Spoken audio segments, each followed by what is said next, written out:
Meu amado é o mais belo entre milhares e milhares. Meu amado é o mais belo entre milhares e milhares. Amém. Amém. Que hino maravilhoso. É sobre esse Jesus maravilhoso que nós vamos falar aqui nessa noite. Aquele que tem poder para transformar a sua vida que está nos assistindo. Quero deixar aqui um versículo para os irmãos que estão nos acompanhando e pedir para os irmãos que estão pelo Facebook, pelo YouTube, que você pode compartilhar essa nossa live. É verdade. Para que outras pessoas também tenham acesso a esses louvores lindos que estão sendo aqui entoados ao nosso Deus, a essa palavra maravilhosa. Eu quero ler aqui juntamente com todos vocês que estão aqui nos acompanhando em Romanos, capítulo 12, versículos 1 e 2.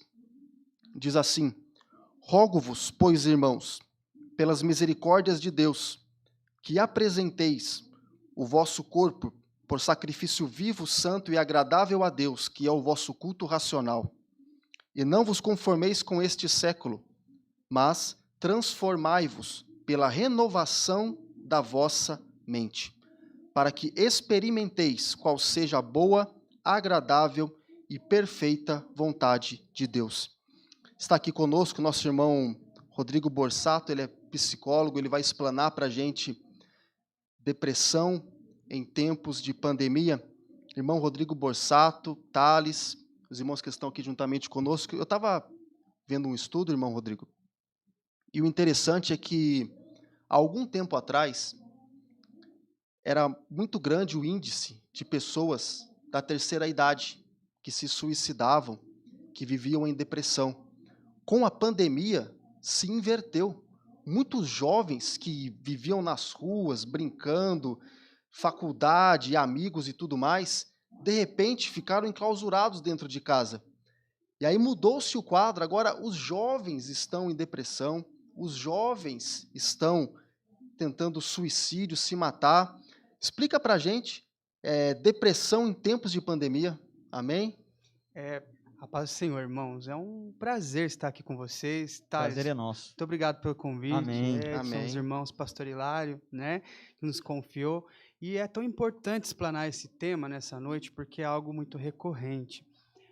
Eu gostaria de iniciar a minha fala falando realmente sobre a origem do termo depressão. A depressão é um termo originado da geografia, tal como o sentido da palavra. Você hoje está dirigindo um veículo, está numa rodovia, tudo planinho, depois tem um buraco, um rebaixamento, né? Muitas vezes complica ali a suspensão do seu carro, e isso também se faz presente no intelecto, no ser humano. A depressão é um rebaixamento cognitivo, ou seja, é uma diminuição da capacidade de raciocínio, é um embotamento, é quando a pessoa fica presa em si mesmo, não tem atitudes, né? Nós vamos falar daqui a pouco dos sintomas, mas realmente, Edson, antigamente nós ouvíamos falar que pessoas depressivas eram da melhor idade, né? Porque elas se preparavam, encerravam as atividades profissionais, se aposentavam, se preparavam para supostamente morrer, não tinham mais prazer na vida. Hoje as coisas estão mais profundas, né? Os jovens sofrem com depressão e até mesmo crianças. E eu vou trazer à tona para vocês daqui a pouquinho um pouquinho desses sintomas aí, inclusive em crianças. Interessante, evangelista Thales. Ele disse que o termo depressão vem de fato de um termo da geografia. Isso. E vai de encontro com a primeira pergunta que nós queremos fazer para você, irmão Rodrigo. A tristeza é algo normal na vida, todos nós. passamos por momentos tristes. E o normal, como que a gente pode distinguir? Meu filho, ele tem 6 anos de idade. Às vezes a gente nega alguma coisa para ele, ou tem que chamar a atenção dele de uma forma mais veemente.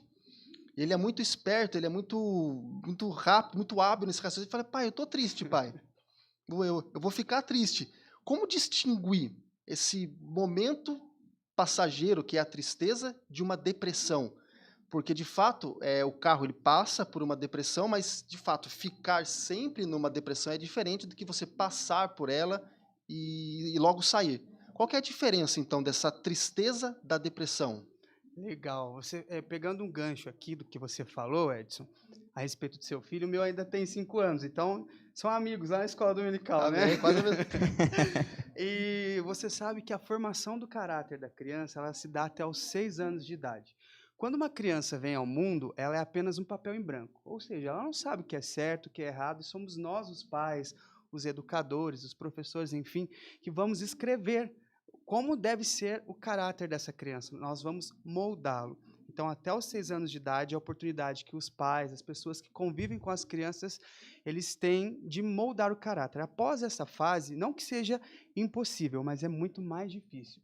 Tudo que elas presenciam dentro de casa, brigas, se elas sofrem traumas, elas levam para o resto da vida. Por isso, nós temos muitos adultos depressivos. Nós falamos que existem crianças feridas dentro de adultos difíceis. Olha que interessante. E assim, repete, por favor. Existem crianças feridas dentro de adultos difíceis. Olha só. Sabe aquela pessoa difícil de lidar? Sim. Talvez a formação do caráter dela até os 6 anos de idade foi complexa.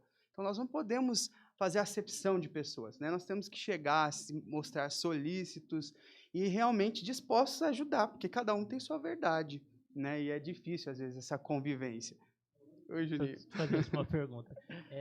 E às vezes a pessoa, ela não percebe ou sabe que está em depressão, mas ela não aceita que ela está em depressão. É muito comum. Ela se fecha tanto que às vezes as pessoas de fora percebem que a pessoa está se retraindo, mas ela mesma não aceita que ela está em depressão. Né? Exato. E o primeiro passo é reconhecer que eu tenho um problema. A partir do momento que eu entendo isso, eu começo a compreender que é possível sair desse rebaixamento. Mas voltando aqui ao que o Edson dizia, é diferente uma tristeza recorrente de uma tristeza patológica. A tristeza recorrente é pontual. Talvez você tenha se frustrado porque você recebeu um não, ou você recebeu um feedback que foi negativo, ou você se desentendeu com seu irmão dentro da sua própria casa. Já a depressão é algo acentuado, é o adoecimento da própria alma, né? Muitas vezes motivado pela perda de um ente querido. Geralmente, luto traz depressão. E o luto não é só a morte de um ente querido. A perda de um relacionamento é um luto. A perda de um trabalho do qual você gostava muito é um luto. Então, tudo isso pode gerar uma depressão. Então, a depressão é diferente de uma tristeza pontual e recorrente. Pegando um gancho no que você acabou de falar, irmão Rodrigo, isso é exatamente o que está acontecendo hoje. As pessoas estão perdendo seu trabalho, muitos empresários viram suas empresas falindo por causa dos lockdowns e por causa dos fechamentos de comércio, e muitos entraram numa depressão profunda. Então, assim, você que está nessa área mais técnica, na sua visão, por que a pandemia está acentuando o número de depressão entre os brasileiros, principalmente? Há uma série de fatores contributivos para isso. O fato de viver confinado dentro de um mesmo ambiente já é um agente estressor, não é verdade? Quando a gente está dentro de um apartamento de 40 metros com 3 filhos, marido, mulher, 2 cachorros, você imagina, né? Já é complexo, e a criança ainda não pode nem descer para o playground para brincar. Porque está interditado. Exato. É isso mesmo. É muito complexo. Então, você tem que usar artifícios, subterfúgios para conseguir conciliar e trazer uma dinâmica para dentro do lar. Outro, sim, a depressão, com tudo isso que o Thales acabou de dizer, perda de emprego, insucessos, frustrações, as pessoas que têm predisposição ao vício, elas acabam intensificando isso. Então, elas se refugiam em bebidas, em drogas, aumenta-se o consumo de embutidos. Então, com isso tem o sobrepeso, o ganho de peso, e tudo isso vai gerando frustrações que levam à depressão. Eu digo que todo excesso esconde uma falta. Se tudo que eu faço em demasia, ele quer camuflar aquilo que falta em mim, né? Olha que interessante. Olha para você ver, quando eu, graças a Deus, com muito esforço e sem nenhuma intervenção cirúrgica e medicamento, consegui eliminar 47 quilos da minha vida. Amém. Mas assim, uma pessoa obesa, muitas vezes ela quer comer não para preencher o vazio do estômago, mas às vezes é o vazio da própria alma, porque ela come sem aquela necessidade de suprir algo do estômago. Você entende? Então, tudo que a gente faz em excesso, ele quer camuflar uma falta que existe em nós. É hora de nós pararmos e analisarmos. O que me falta? Será que realmente eu tenho deixado de fazer aquilo que eu gosto? Por exemplo, eu gosto de cantar, de frequentar os cultos. Hoje é restrito, né? Graças a Deus nós temos templos abertos, mas em muitos lugares do mundo isso não é possível, né? E aí a gente vai se valer das mídias, graças a pessoas como a Lê, a irmã aqui, que levam o culto aos lares, mas tem pessoas que estão impossibilitadas, né? E isso era um atrativo para elas, e de repente elas se veem privadas daquilo que lhes trazia contentamento, e isso gera depressão também. É verdade. Eu acredito também, e você pode me corrigir se eu estiver errado, que muitas pessoas que moram sozinhas, por exemplo, filho que saiu da casa dos pais, ou talvez um homem solteiro, uma mulher solteira, e nesse período de lockdown severo, de impossibilidade de ver os pais que são idosos, isso tudo vai gerando uma tristeza, uma saudade, uma impossibilidade de estar perto de quem você gosta. Isso vai acentuando ainda mais aquela tristeza interior na pessoa. Vontade de estar com os amigos, vontade de estar na igreja, ou vontade de estar com o pai ou com a mãe. Pelo menos eu tenho essa visão sobre isso. Sim, muito Só triste. antes exatamente a segunda pergunta nossa, né? É possível controlar a minha ansiedade? Olha que pergunta interessante. Diante de tudo isso que ele falou, é possível ter esse controle? Como ter esse tipo de controle de ansiedade? É possível, sim. Nós temos várias técnicas, e eu queria abordar uma delas. A primeira é respiração diafragmática. O que é isso? Não sei se você mora em casa, ou apartamento, enfim. Você precisa identificar como está a sua respiração. Então, qual é o cômodo da sua casa que te traz mais tranquilidade, mais contentamento? É meu quarto? Então, eu vou me direcionar ao meu quarto, e ainda que tudo esteja dando errado na minha vida, eu vou deixar pegar fogo. Eu vou esquecer. Vou para o meu quarto e vou me concentrar na minha respiração. Então, eu puxo o ar como se eu estivesse cheirando uma flor, e eu tento mentalizar isso. Seguro o ar de 3 a 4 segundos e solto lentamente e imagino que eu estou apagando uma vela. Olha que interessante, rapaz. Sim, você refaz esse exercício por cerca de 1 minuto. E é aconselhável fazer por 5 dias, e a cada dia aumentar 1 minuto. Então, no 5º dia, serão 5 minutos. Por quê? Porque o nosso cérebro ele é condicionado, Edson. Tudo aquilo que a gente começa a fazer constantemente vira hábito. Exemplo, nós somos habilitados, né? E é raro dizer quem nunca levou uma fechada no trânsito. Qual é a reação natural do ser humano? Xingar, tacar a mão na buzina, não é assim? Se nós trocarmos esse hábito de xingar e tacar a mão na buzina por aumentar o volume do som, do rádio, por 21 dias, quando você for fechado novamente, você não consegue mais xingar. Um novo hábito foi criado. Sim, o cérebro ele é condicionado. E assim também na nossa vida. Quando vem uma crise de ansiedade, você lembra da respiração diafragmática? Opa, eu vou me acalmar.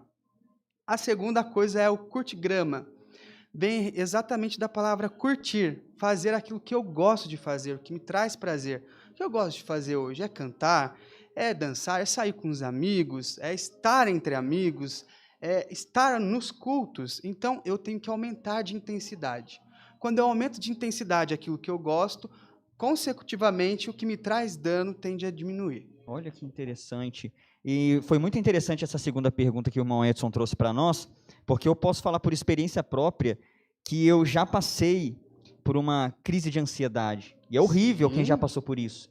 Um problema que você quer ver resolvido e não é resolvido naquele momento, e você não consegue ter foco para outras coisas, você pensa naquilo o dia todo, você sente um aperto no peito, vai te dando uma espécie de falta de ar. Sensação de sufocamento. Falta de ar. Exatamente, falta de ar, sensação de sufocamento. A minha esposa também já sentiu isso, então é uma sensação horrível. Então, eu acredito, irmão Rodrigo, que tudo isso que você está ensinando está servindo também para quem está nos acompanhando, através da internet, do Facebook, do YouTube, porque pode ser que isso que você está ensinando esteja indo de encontro exatamente a uma necessidade agora que um ouvinte nosso está passando.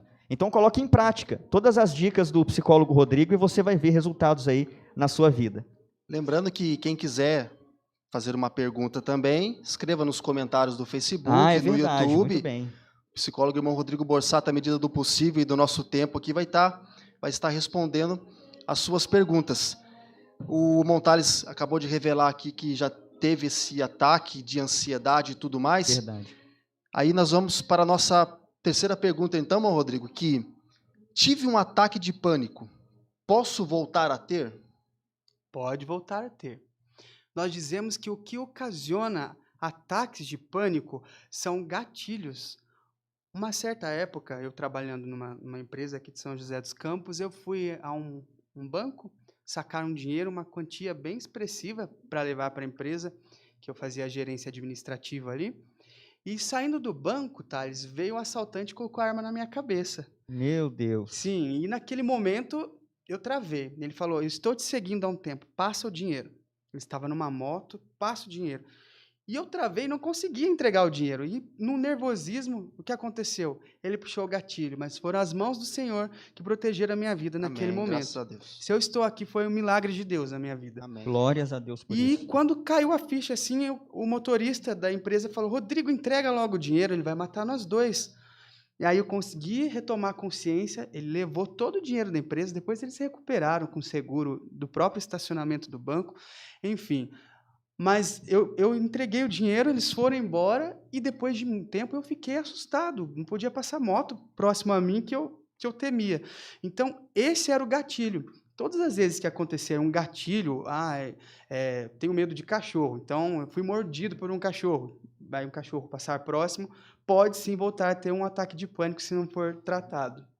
Sim, Isso seria semelhante ao transtorno de estresse pós-traumático? Também, sim. Isso é muito importante e é bem parecido. Isso acontece justamente quando ocorre o trauma. Qual é o trauma que você tem na sua vida? O meu trauma foi justamente a perda do meu emprego, que era algo muito precioso. E o que eu vou fazer para sustentar a minha família?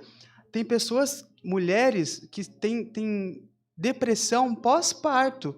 Né, elas acabam de gerar o bebê e elas não conseguem elaborar aquilo e desenvolvem depressão pós-parto. E é tudo bem semelhante, interligado. Muito interessante. Rodrigo, tem uma questão importante também. Que o Thales tinha comentado, essa rotina, nova rotina, né, de adaptação, de ter que ficar em casa, enclausurado, vários dias, teve o lockdown e as famílias tiveram que se adaptar a novos hábitos dentro de casa.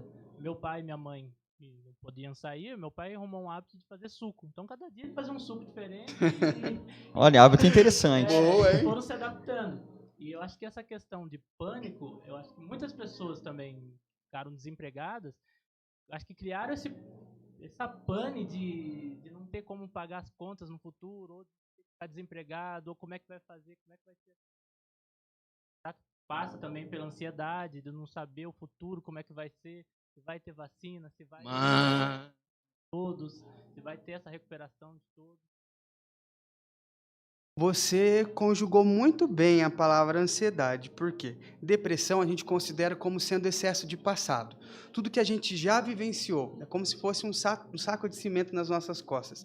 E a ansiedade é excesso de futuro. É quando eu antecipo aquilo que ainda nem aconteceu. Né, Thales? A gente chama o que aconteceu com você de síndrome do pensamento acelerado. Quando vem um turbilhão de pensamentos, às vezes nem te deixam dormir, preocupado com o dia de amanhã. E se não der certo, o que eu vou fazer? Então, a ansiedade é um excesso de futuro e depressão é um excesso de passado. E o pior é que era assim mesmo, era um monte de pensamento ao mesmo tempo, que parecia um turbilhão dentro da minha mente e atrapalhava de dormir, de fazer meus afazeres diários. É assim mesmo que eu me sentia. Complexo, muito complexo. Aí se você olha para a vida de José, tinha tudo para dar errado. Ele foi vendido pelos seus irmãos, vivia ali em família, vivia em comunidade, vivia ali a amizade dos seus irmãos, dos seus pais. De repente é jogado dentro de um poço, é vendido pelos seus irmãos, vai para o Egito, Deus o exalta, ele é caluniado com uma mentira, passa ali um período de solidão dentro da prisão, não é muito diferente É óbvio, ele viveu dentro de uma prisão, mas ficou ali solitário por um período de tempo. E tudo aquilo era um plano de Deus na vida dele, para que no final de tudo, Deus transformasse o mal que as pessoas queriam que fizessem mal para ele, Deus pega e transforma tudo aquilo em bem. Glória a Deus. E José, no final da vida dele, ali junto com os seus irmãos, vai dizer para os seus irmãos, né? Não se preocupem, que o mal que vocês intentaram fazer a mim, Deus transformou em bem.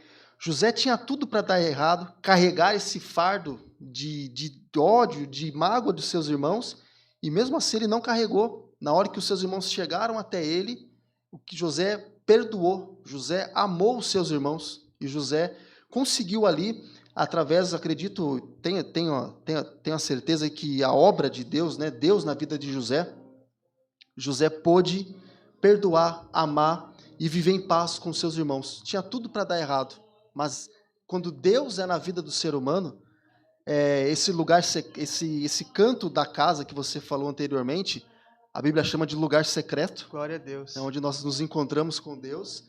Esse excesso de passado, realmente, José não carregou. A Bíblia fala também sobre lançar sobre Deus, ou sobre Jesus, né, toda a nossa ansiedade, que Ele tem cuidado de nós. É sobre esse Jesus que foi falado aqui através do louvor. Aleluia. É sobre esse Jesus que o irmão Rodrigo Borsato está aqui falando, que Ele é capaz de transformar toda a nossa vida, a nossa história. Amém. Amém? Glória a Deus. É nítida a presença do Espírito Santo aqui, ó. Tô arrepiado. Olha que bênção, glória a Deus. Deus está aqui neste lugar. Está. Não é porque é um programa descontraído. Deus se faz presente aqui. Com certeza. Né? Eu diria que Jesus é o maior psicólogo que existiu. Amém. Por quê? Se você parar para analisar a passagem da cura do cego, Jesus sabia que ele queria ser curado da visão, né? Ele queria ter visão, ele não enxergava, mas ainda assim Jesus pergunta para ele: o que queres que eu te faça? Jesus queria saber se ele realmente queria só uma cura física ou ele queria ver além dos olhos carnais, se ele queria que a alma dele também fosse curada. Nós temos que tomar isso como base para as nossas vidas. Será que você quer somente sua cura física ou você quer que a sua alma seja curada? Que Deus toque na sua vida. E é isso que Ele tem para você nessa noite. Ele está aqui pronto a te restaurar. Talvez você se encontre no fundo do poço, sem saída. Lógico, Deus deixou profissionais. Ele capacitou. Faça a sua parte também, busque ajuda profissional, mas busque a Deus. A ciência já comprova a fé sendo um poderoso antídoto para qualquer doença. É fato, sua esposa trabalha no hospital e ela sabe, ela vê a rotina de vários doentes acamados, né? E aqueles que mais esboçam que têm fé são os que são curados. E muitos deles falecem por quê? Eles não acreditam em nada. Então a fé realmente é uma arma poderosa. Faça uso dela nessa noite. Olha, pegando um gancho aqui em tudo que vocês estão dizendo, aproveitando que o irmão Edson mencionou o assunto de José, é interessante notar, irmão Rodrigo, irmão Edson, irmão Juninho, que José, ele tinha tudo para ser um jovem depressivo. Ele tinha todos os fatores para ser um jovem amargurado, esmagado pelo peso do passado. Mas você vê, como disse o irmão Edson, que ele não permite que o passado venha influenciar o futuro dele. Ele não permite. Tanto é que quando os irmãos dele chegam até ele, ele perdoa. Lá em Gênesis 45, diz que ele abraça seus irmãos e os seus irmãos falam com ele. Quando você examina um pouco mais a fundo a história, ali se passaram 22 anos, desde a última vez que José tinha visto seus irmãos. 22 anos os irmãos dele inventando uma mentira, dizendo que ele havia sido devorado por uma fera. E José sabia que eles iriam mentir para o pai, porque eles haviam vendido ele para o Egito. Mas José os perdoa e José os sustenta, porque José reconheceu a mão de Deus acima de tudo isso. Agora, eu tenho duas considerações aqui. Deixa eu olhar a hora aqui. A outra pergunta é bem polêmica, mas eu vou deixar ela para o final, que é para segurar a audiência. Boa! Eu tenho uma questão para levantar aqui, irmão Rodrigo. Muitos falam, pegando esse gancho no exemplo bíblico que o irmão Edson deu, que Elias, ele é um exemplo de depressão ou de entrada em um processo depressivo. Aqui em 1 Reis 19, eu deixei aberto aqui, Jezabel ameaça Elias, só para resumir, para a gente ganhar tempo, e diz assim, ó: o que vendo ele, se levantou e para escapar com vida se foi e veio a Berseba, que é de Judá, e deixou ali o seu moço. E ele se foi ao deserto, caminho de um dia, e veio e se assentou debaixo de um zimbro, e pediu em seu ânimo a morte, e disse: já basta, ó Senhor, toma agora a minha vida, pois não sou melhor do que meus pais. E deitou-se e dormiu. Então, irmão Rodrigo, aqui, pelo menos os mais experientes em estudo bíblico, diz para nós, que aqui o primeiro fator foi o isolamento. Ele abandona quem estava com ele, e quer seguir solitariamente a vida. Uma outra coisa, esse desejo pela morte, esse flerte com a morte. E terceiro, essa sonolência, essa vontade de ficar apenas prostrado e deitado. Então, na sua visão da psicologia, uma visão mais especializada, Elias aqui, pode-se afirmar que ele entrou num processo depressivo? Muito legal, e entra no contexto da nossa irmã Adriana Fernandes, que acabou de perguntar os sintomas da depressão, como identificar. Paz do Senhor, irmã Adriana, é muito bom ter você Senhor, aqui Adriana. participando Senhor, com a irmã. gente. Que alegria, né? É, muito bom. Sim, esses são realmente sintomas depressivos. Sintomas depressivos são isolamento, retração social, quando eu não quero convívio com outras pessoas, e tudo aquilo que tem uma mudança abrupta, ou seja, uma pessoa que raramente comia passa a comer demais, uma pessoa que comia em excesso deixa de comer, uma pessoa que começa a ter hábitos regressivos. Vamos supor uma criança que já tem os seus 8 anos de idade. Do nada, ela começa a querer fazer, começa a fazer fezes nas roupas, começa a chupar chupeta. Já vi isso. Exato. É tudo sintoma depressivo. Começa a querer fazer sucção do seio da mãe novamente, ser amamentada. Então, a depressão é assim, tudo ou nada. Ela é uma mudança abrupta de comportamento. E sim, esses são realmente sintomas depressivos. Insônia, quando a pessoa deixa de dormir, hipersonia, quando ela dorme em excesso, tudo isso é sintoma depressivo, sim. Olha Então, que dentro do interessante. contexto, a gente pode afirmar que ele teve. E ali, Deus vai ao encontro de Elias. Verdade, irmão Edson. Mas aí a nossa próxima pergunta é: preciso de ajuda, mas não sei como pedir.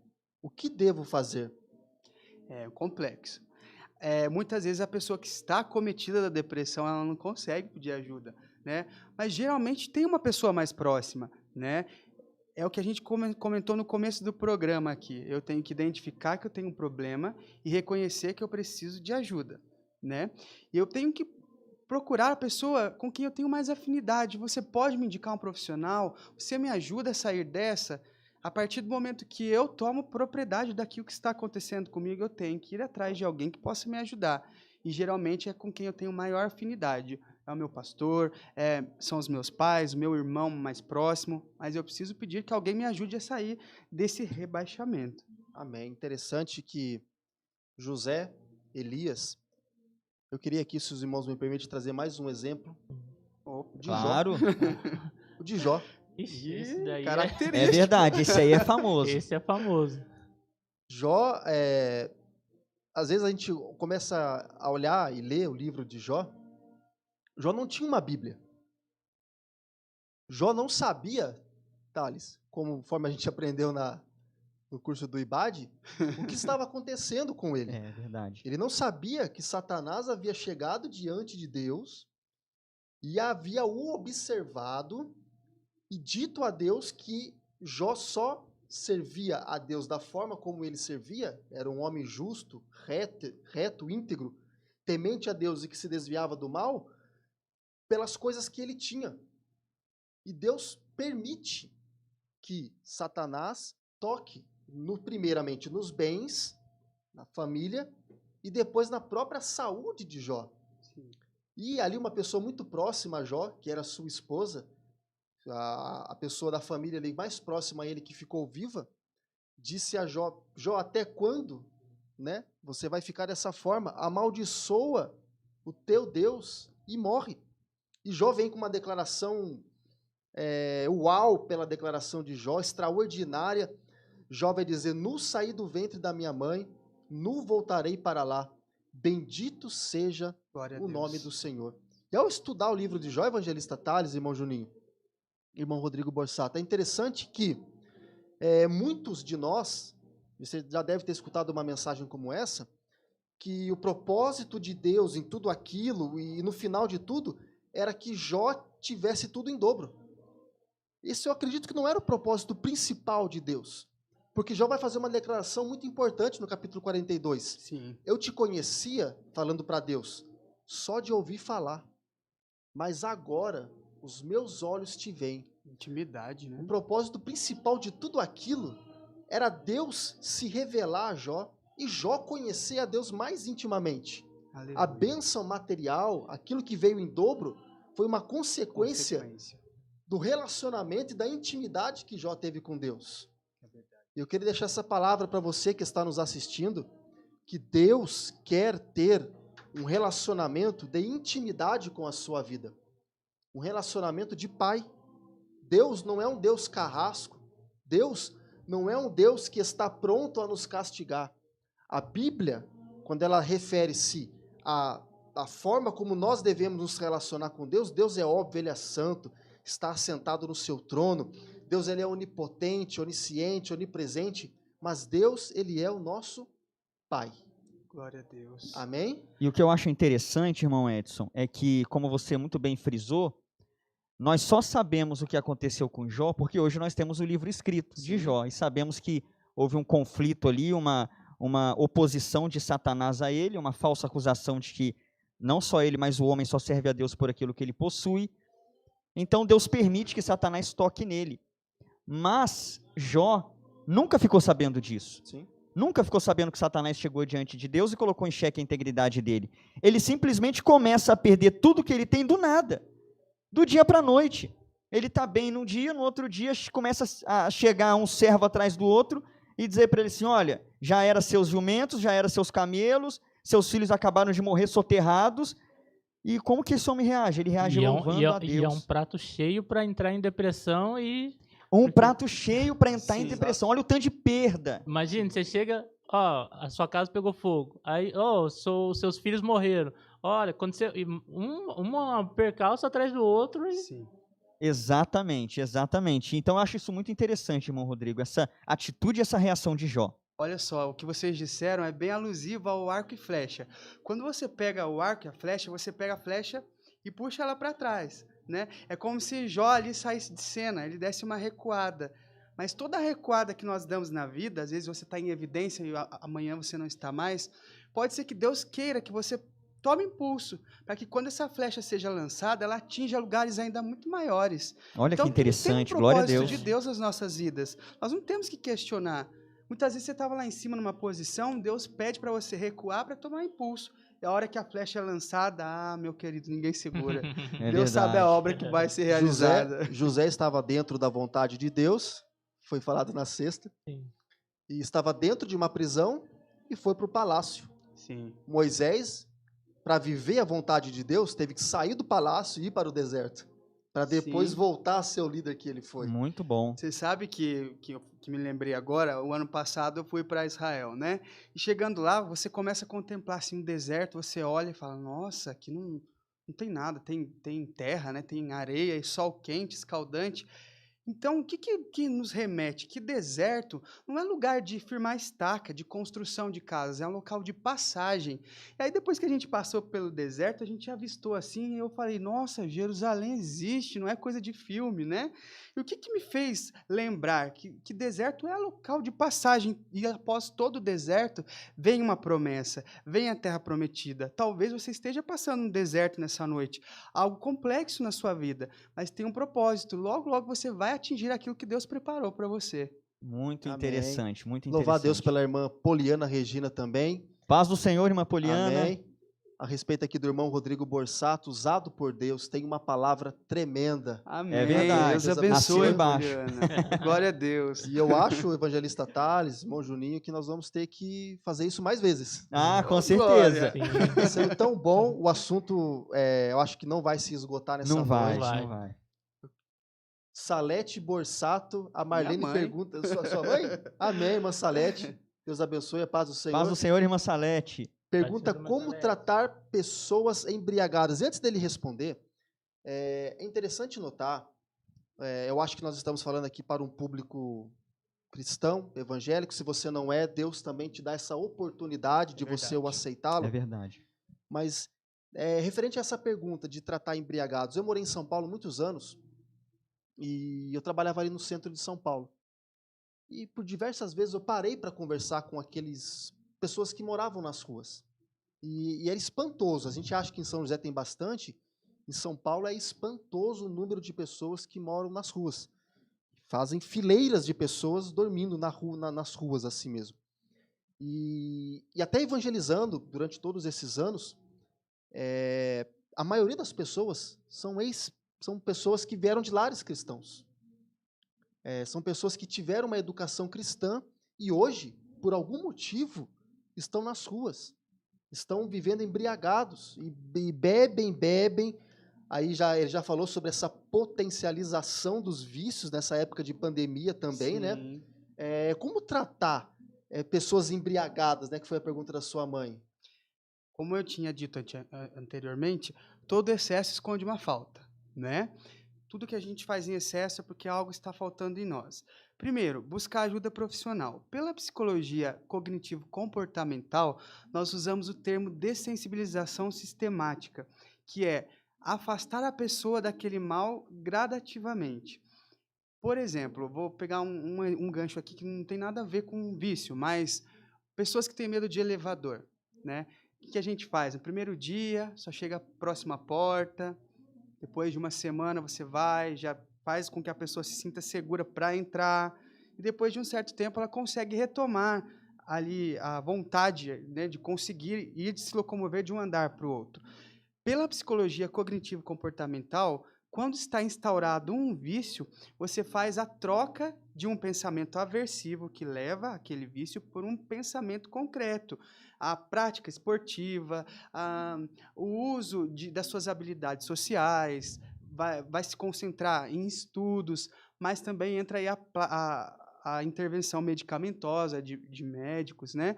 E até mesmo internação, se for o caso. A próxima pergunta. Os medicamentos ajudam no tratamento? Ajudam. Eu acho que é uma medida paliativa, né? Porque o medicamento tem um prazo de validade. Eu primeiro preciso querer mudança de vida. Ele vai resolver naquele momento. Por exemplo, se você tem uma dor de cabeça, você vai lá e toma um certo medicamento. E a sua dor de cabeça vai ser resolvida. Mas nada impede que ela volte, né? Então, requer mudança de hábitos também. Então, o medicamento é uma medida paliativa. Praticar um esporte, Isso. aprender um instrumento, uma Instrumento? música. Muito bem, maestro. Faça uma aula de música. Faça teologia, adquira conhecimento. Faça curso de teologia aqui no IBAD, toda IBAD. quinta-feira à noite, sábado de manhã. Com a gente. É verdade. Isso aí não foi carne nem sangue que te revelou, mas meu pai que está no céu. Ô, Pra escola glória. dominical. Preencher o vazio da mente, né? Tirar essa ociosidade. Né? Quanto mais tempo nos sobra, mais oportunidades nós temos de buscar aquilo que não é agradável, que não é satisfatório. Então, vamos preencher. Irmão com Rodrigo, conhecimento. isso serve para qualquer tipo de vício? Por exemplo, a gente está falando da embriaguez, mas tem pessoas que não são necessariamente viciadas em bebida, mas são viciadas em muitas outras coisas. Redes sociais. Então, é aqui eu tô com uma pergunta aqui na ponta da agulha aqui para soltar aqui. Só um minuto, então. Antes, tem a nossa irmã Lucélia Cruz também perguntando, dando a paz do Senhor. Paz do Senhor, irmã Uma Lucélia. pergunta muito interessante, irmão Rodrigo. Sim. Depressão é hereditário? Contributivo. Não necessariamente meu pai teve, eu terei, mas eu tenho mais probabilidade, eu sou mais propenso a ter depressão do que uma pessoa que não tem casos na família. Olha que Amém. interessante. Irmão Rodrigo, deixa eu fazer uma pergunta para você aqui, referente a esse assunto que você mencionou das redes sociais. A gente sabe que nós temos dois fatores aí, a pandemia, que por si só, pelo isolamento, por essa mudança de rotina e de hábitos das pessoas, já gera um processo depressivo, já causa um processo depressivo. E nós temos também, para somar com isso, as redes sociais, Sim. principalmente a ascensão do Instagram. Por quê? Não que seja algo mal, é muito bom se usado corretamente. Entretanto, eu pelo menos na minha visão, eu vejo que hoje muitas pessoas têm usado o Instagram como comparação. Isso tem causado depressão e frustração em muita gente. Sim. Por a gente acompanhar pessoas que são mais bem-sucedidas do que nós, principalmente a gente que é jovem, acompanha pessoas mais bem-sucedidas do que nós, que deram certo, que tem dinheiro no bolso, carro importado, e muitas pessoas em volta. Nós tendemos a nos comparar com essas pessoas e medir a nossa vida com a delas. E quando a gente mede, por exemplo, a nossa vida com alguém da nossa idade que está mais bem-sucedido do que nós, a gente se frustra. Exato. E tem muitos jovens, eu não sei se eu ouvi ou se eu li sobre isso, que estão entrando em processo depressivo por causa dessa comparação causada pelas redes sociais. Que Exato. palavra a psicologia dá sobre isso, irmão Rodrigo? Sim, nós chamamos de dismorfia do Snapchat. Olha que nome, Olha só, que língua quando estranha. você olha uma pessoa no Instagram, no Facebook, né? Você olha aquela foto perfeita, você vai olhar pessoalmente, às vezes você tem uma decepção, não é assim? É. Né? Que usa tudo quanto é tipo de filtro, né? De tecnologia, né, Edson? E na verdade não é assim. Ninguém é feliz o tempo todo, ninguém tem a vida do Facebook, porque aquilo a gente mostra o que a gente quer mostrar. Eu aconselho vocês darem uma olhadinha depois, com calma, no Google, sobre a janela de Johari. Não sei se vocês conhecem. Janela de? Johari, janela de Johari. Johari. Até tentei trazer, mas foi um pouco corrido, hoje não deu tempo. Mas ela nos leva a um autoconhecimento, a entender como será que as pessoas me veem, será que eu reconheço essa falha em mim? E leva justamente para esse lado. Nem todo mundo tem a vida do Facebook, eu tenho que me contentar com a minha, né? Então, nós temos que ter um bom senso, uma realidade. E pegando um gancho aí, eu queria fazer uma dinâmica aqui. Posso? Claro, fica à Eu vontade. tinha trazido aí, não sei se a Lei consegue colocar na tela pra gente aquela das cores. Eu vou desafiar aqui meu amigo presbítero Edson Sim, a claro. falar para mim as cores e não as palavras. Você de casa aí também, que depois vai ter oportunidade de participar, vai estar aí na tela. Tenta fazer esse quebra-cabeça aí. Vamos usar a Pra mim mente. falar as cores. As cores e não as palavras. Vamos Desafio, tentar? hein? Eu prometo Depois que eu se quero conseguir, eu tentar, trago hein? uma caixa de bombom na escola dominical. Ó, Amém. Vamos aqui. Depois eu quero Vou tentar depois, vou hein? tentar também, hein? vamos lá. Verde, vermelho, azul, amarelo, azul, preto, vermelho, azul, verde, preto, vermelho, amarelo, verde, azul, preto, azul, vermelho Tô vendo que não é e fácil. verde. Começou tô bem, te né? devendo. Começou Mas dá uma no galope, travada, não Acertei dá? todos, deu uma Vamos travada. tentar acertei aqui, Ó, Thales? vamos lá, No hein? finalzinho deu uma travada, viu? É para falar as cores E não as palavras. e não as palavras. Vamos lá, então. Vamos lá, É, Juninho. vamos Vamos tentar. tentar? E você de casa vai Valendo tentando bombom, aí eu junto vou. com a Se lá gente, for viu? mais fácil no monitor Não, só pra também. avisar, ele prometeu uma caixa de bombom pra todo mundo que acertar Pra todo aqui. mundo. viu? Não. Opa, vaso. Calma aí, eu trago uma, vocês dividem. Uma caixa de bis, a gente dá um bis pra cada um. Ô, Então. glória.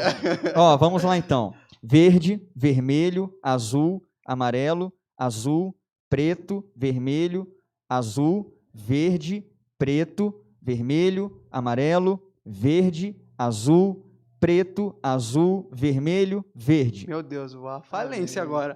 Foi Muito bem, bem. vai tentar, Poxa Juninho. vida. Nossa, Deus. A gente divide essa Vai lá, caixa. Juninho. Pode ser? Vamos lá. Verde, vermelho, azul, amarelo, azul, preto, vermelho, azul, verde, preto, vermelho, amarelo, verde, azul, preto, azul, vermelho, verde. Nossa, Os irmãos quase aqui eu têm a falo. mente de Olha Cristo. só. Rapaz, Você vai colocar para mim a figura A aí? gente anda em espírito e tem a mente de Cristo. Isso que eu estou mostrando para vocês se chama a psicologia da Gestalt. Gestalt é originário da palavra forma. É a interpretação que eu dou para os fatos, que eu dou para as coisas. Muitas vezes, Thales, a gente passa por uma frustração na vida e a gente consegue elaborar rapidinho. Né? A gente sacode a poeira, se levanta. Outros têm dificuldade.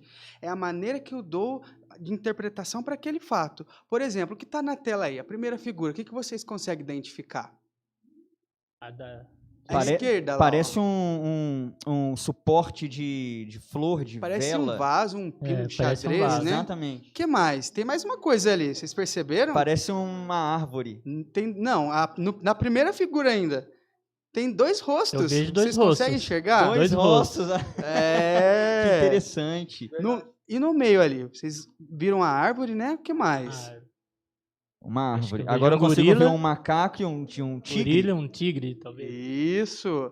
E o último ali? Agora eu já vejo o rosto de uma O mulher. rosto de uma mulher. O que mais? Tem mais? Tem um sax ali, Juninho, ó. Ah, Isso é um rapaz homenagem, tocando sax, orquestra. isso mesmo. Não Conseguiu vi o ver? sax, gente. Me Agora eu ajuda a vi. ver esse sax. Não? aí. Agora eu vi o sax. É só uma brincadeira, pessoal, para vocês entenderem como é a psicologia da forma, a interpretação que eu dou para os fatos. Muitas pessoas têm mais dificuldade de Aquele sair. primeiro lá em cima lá parece que é o símbolo do Chicago Bulls, aquele time vermelho. a maneira como eu consigo me levantar desse rebaixamento cognitivo, dessa depressão, dessa recaída e retomar a minha vida. É isso aí que eu queria passar. Agora, irmão Rodrigo, uma pergunta. Como que eu consigo aplicar como que eu aplicaria na prática de vida, num momento de dificuldade ou enfim, em que a pessoa está sendo introduzida na depressão, como que eu aplico essas figuras na praticidade da vida? Como que você detecta se... Aí vem aqui para nossa última pergunta também. O que posso fazer para melhorar a minha saúde mental? O Olha que fazer? interessante, é verdade, se São encaixa aí direitinho. atreladas. Com base na figura, ó, vamos supor que nós temos um copo aqui com metade do copo com água. Eu dou a minha interpretação. Para muitos, o copo está meio cheio e para outros, meio vazio. Eu tenho que treinar o meu cérebro a ver o melhor de cada situação, ver o melhor de cada coisa. Então, é isso que vai produzir em mim uma capacidade de me reerguer. Então, nos momentos difíceis, eu devo olhar as coisas boas que aquele momento está me proporcionando. Exato. Apesar dos problemas, Deus está me proporcionando muita coisa boa para eu viver. Sim. Por exemplo, apesar dessa pandemia que nós estamos vivendo, nós estamos aprendendo muita coisa boa. Ótimo. O valor de estarmos perto um do outro, Sim. o valor de estar na casa de Deus quando possível estar. Exato. O distanciamento humano, né? A falta que faz o convívio, né? O estar juntos. Um abraço. Exatamente. Hoje Muito a gente, se não fosse a mãozinha de papelão que a gente desenvolveu aqui com maestria pelo Juninho aqui no grupo verdade, de muito louvor, bom. né? Nós não poderíamos nem cumprimentar da maneira que nós gostaríamos os nossos visitantes. Graças a Deus tem a mãozinha Graças lá, a né? Deus tem a É mãozinha. verdade. Ó, desculpa interromper vocês aí, ó. Daniel Borges. Paz do Senhor, Paz do Daniel. Senhor, meu querido. Muito bem, Rodrigo, parabéns. Muito proveitoso suas colocações. Verdade, concordo, Daniel. Amém. Deus Amém. abençoe. Eric Daniel. Duarte, um abraço aí para o Eric, faz parte dos jovens aqui da nossa igreja. Um grande abraço, meu amigo Thales, outro para você, meu querido. Adriana Fernandes, este é o primeiro de muitos Muito que bem. virão. Glória a Ô, glória! Deus! Amém, recebemos essa profecia. Maria José Vieira, eu consegui. As imagens, as Ah, imagens. Que bênção! olha Parabéns, que irmã Maria bênção. José, parabéns. Quem sabe Pode- na próxima a gente traz um Não, essas prêmio, pessoas né? que conseguiram estão convidadas a vir aqui no nosso culto no domingo. Receber o e bombom, né? Receber aqui o seu Comeu- bis, seu comeu o chocolate. bombom. Sim. Todos ou, estão convidados. ou na EBD, tomar um açaí com a gente, Escola né? dominical. É, verdade, verdade, muito bom. Isso aí é só para os jovens. Olha. Rodrigo, agora, aquela pergunta bomba que eu deixei para o final, para a gente poder fechar com chave de ouro aí. Tem mais uma Vamos dinâmica lá. também, né? Ah, A gente tem mais uma finaliza dinâmica. com Então ela, vamos não tem lá. problema. Vamos lá então. Ó, a minha pergunta é a seguinte: eu já ouvi muita gente dizendo que um crente em estado depressivo, porque de fato acontece de um crente poder entrar num estado depressivo, isso é demônio. Não apenas isso, que é pecado, Rodrigo, procurar ajuda médica, no caso, procurar um psicólogo, procurar um psicanalista, um psiquiatra, que é errado isso. Rodrigo, dá para se desfazer essa crença? E como você, como psicólogo, desfaria a crença de alguns irmãos que pensam dessa forma? Olha, antigamente era difícil até um psicólogo ter espaço na igreja. Graças É a verdade. Deus, nosso pastor Hilário não tem essa cultura. É verdade. Né? Ele graças a valoriza muito o profissional. Eu cheguei recente aqui na igreja, já fui bem acolhido. Várias congregações já agendaram palestras no Olha nosso que bênção, ministério. rapaz. Vai ser glória, né?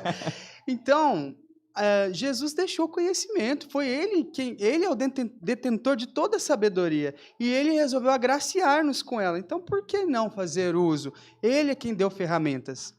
Né? Então, desmistifique isso. Depressão não é coisa do demônio. Depressão é adoecimento da alma. Quando você tem um problema nos dentes, você procura o dentista. Você tem um problema nos olhos, vai ao oftalmo. E quando você está com um problema que não sabe lidar com ele na sua própria mente, tem um psicólogo. Olha que interessante. Né? E o que comanda todo o corpo? Não é a mente? Sim. Quando a mente não pensa, o corpo padece. E o que o Exatamente. corpo é? É o templo do Espírito Santo. E é a sua responsabilidade tomar conta dele, cuidar bem dele. Então, faça uso das ferramentas, dos profissionais que Deus capacitou para te ajudar. Olha que benção. Então fica essa palavra aí do psicólogo Rodrigo Borsato. E caso você conheça alguém, tem algum parente ou, enfim, algum dia você precise, né? Todos nós podemos, por alguma circunstância, estar sujeito a isso. Então, não hesite em procurar esses profissionais tão capacitados que Deus tem levantado no meio da igreja, no seio da Sim. igreja. além de ser psicólogo, é um servo de Deus ainda. Muito bom. Amém. Queria fazer só uma ilustração aqui. O Ale, você consegue aproximar aqui para mim? Prometo que eu não vou colocar fogo no estúdio, tá, gente? Olha só ilustrando um pouquinho o que a depressão faz na nossa vida. Então, você tem um relacionamento conjugal conturbado, o esposo vai e ofende a esposa e cria uma ferida na alma, né? Às vezes, essa ferida não é reparada, né? E muitas vezes nós temos crianças que são mini adultos. Sabe aquela criança que você matricula no inglês, na informática, no judô, no balé, e estuda em tempo integral, não tem tempo de ser criança? Ela pode desenvolver uma depressão também. Criança precisa ser criança. Olha só que Estou informação condenando interessante. aqui quem pode proporcionar o melhor para o seu filho, mas ela tem que ter um momento lúdico. Tem que ser criança. Exato. Viver cada fase de cada vez. Isso, um momento de descontração. Então, cria feridas na alma que às vezes são difíceis de serem reparadas, né? Todas as vezes que nós passamos por frustrações, bem, vocês aqui, pastores, exemplificaram, né? Às vezes somos caluniados, né? Tal como foi José, tal como foi a aprovação de Jó, e isso cria marcas na nossa alma, e às vezes danos irreparáveis.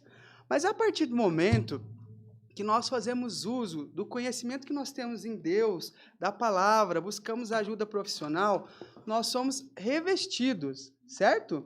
Nós somos revestidos do poder de Deus. E quando nós nos revestimos do poder de Deus, pode vir a provação que for, e o maligno não consegue nos tocar. Ele não consegue nos atingir. Pode até tentar, né? Mas nós somos blindados pelo poder de Deus.